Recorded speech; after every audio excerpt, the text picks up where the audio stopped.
তো এখন বাজতেছে রাত 2টা। তো 2টার সময় বৃষ্টি হচ্ছে, আজকে মুষলধারে বললাম না।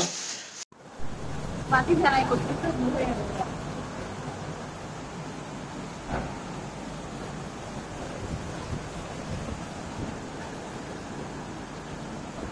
আর আমার বউয়ের কাহিনী আপনারা দেখবেন। কিচেনে চলে আসছে আমাকে নিয়ে, কিচেনে নিয়ে এসে কি কি রান্না করবে না করবে সেটা নিয়ে মানে একেবারে একটা হুলস্থুল অবস্থা। তো কি রান্না করতেছে শুভ, বলো তো একটু। আগে করি তারপর দেখো কি করতেছি। তো ও একটা চিকেন বের করলো ফ্রিজ থেকে, এখন আদা কাটতেছে আর কি কি করতেছে আপনাদেরকে দেখাচ্ছি সবকিছু। তো এখন সে আদা কেটে নিচ্ছে, আদা কুচি কুচি করে কেটে নিচ্ছিল। আর এখানে চিকেনটা ভিজে রাখছে, চিকেনটা এখন সুন্দর করে ও কেটে নিবে। তো এখানে দেখা যাচ্ছে কড়াইয়ের মধ্যে আদা, তারপর হচ্ছে মরিচ, এগুলো দিয়ে দিল। এই তো আমাকে লেবু নিয়ে আসতে বললো, লেবু নিয়ে আসলাম। লেবু দিয়ে কি করবেন বাবু?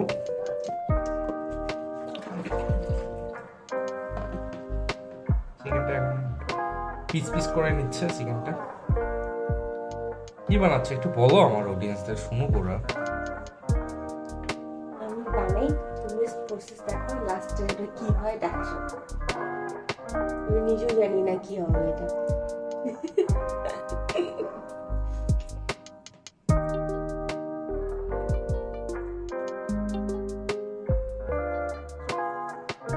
দেখেন আবার আমাকে 2টা ডিম নিয়ে যাইতে বললো, কি এক অবস্থা, কি যে করবে আজকে।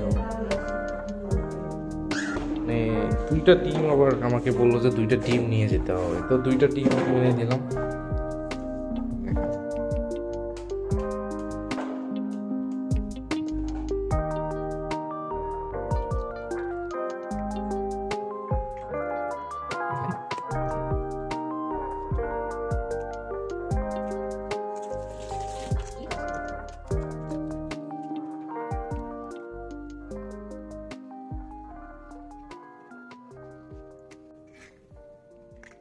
এটা ফ্রিজে রেখে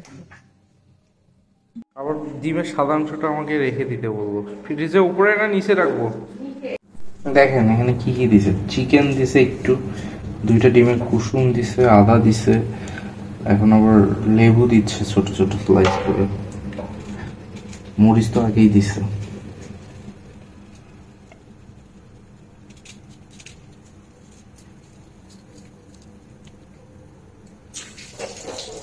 লেবু আবার চিপে দিচ্ছে।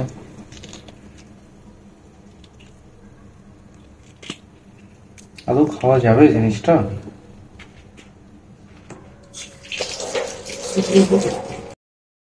তো এই পর্যায়ে দিয়ে দিচ্ছে 1 টেবিল চামচ কর্নফ্লাওয়ার,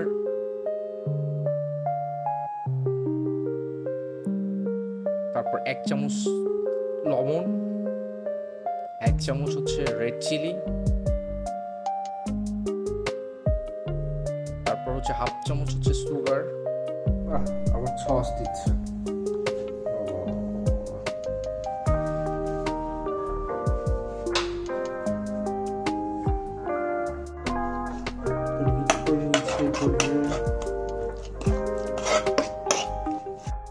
এখন ওয়েল ভাবে মিক্সড করে নিতে হবে যেন সবগুলো একসাথে মেখে যায়। এভাবে মেখে নিচ্ছিল শুভ। তো এভাবে মাখানো হয়ে গেল। তো মাখানো হয়ে যাওয়ার পরে প্রায় আমি 1.5 গ্লাসের মতো আমি এখানে পানি অ্যাড করতে দেই। তো এখানে 1.5 গ্লাস পানি অ্যাড করে দেওয়া হয়। তো দেখেন পানি অ্যাড করার সাথে সাথে একটা কি কালার আসলো, একটা হলুদ টাইপের কালার আসলো অনেকটাই, আর একটা স্মেল আসতেছিল। তো পানি ফাইনালি দেওয়ার পর, অ্যাড করার পর একদম ফাইনাল একটা লুক আসছে, যে লুকটা আপনারা দেখতে পাচ্ছেন। তো একটু নেড়ে নেড়ে দিতে হচ্ছে, আর আঁচটা মিডিয়াম আছে হচ্ছিল আর কি।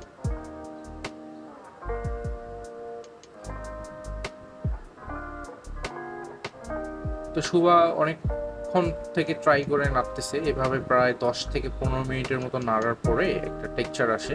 তো বয়েল হইতে হবে, মানে চিকেনটা বয়েল হওয়া অবধি এইভাবে নাড়তে হবে, আর এইভাবে আঁচটা হালকা আসে এইভাবে রান্না করতে হবে। তো 10 থেকে 15 মিনিট পরে যে কালারটা আসে, যেরকম টেক্সচারটা আসে আপনারা দেখতে পাচ্ছেন ঠিক এরকম। তো এই পর্যায়ে চিকেনটাও নেড়ে দেখতেছিল শুভ, যে চিকেনটাও মোটামুটি সিদ্ধ হয়ে আসে। তো দেখেন কক খাচ্ছে বসে বসে, কি খাবা না কেন? এত কিছু জিনিস দিয়ে বানাইলে এত রাতে কষ্ট করে খাবা না কেন? খাওয়া উচিত, তাই না? আর আমি দেখছি একটা ওয়েডিং শাড়ি।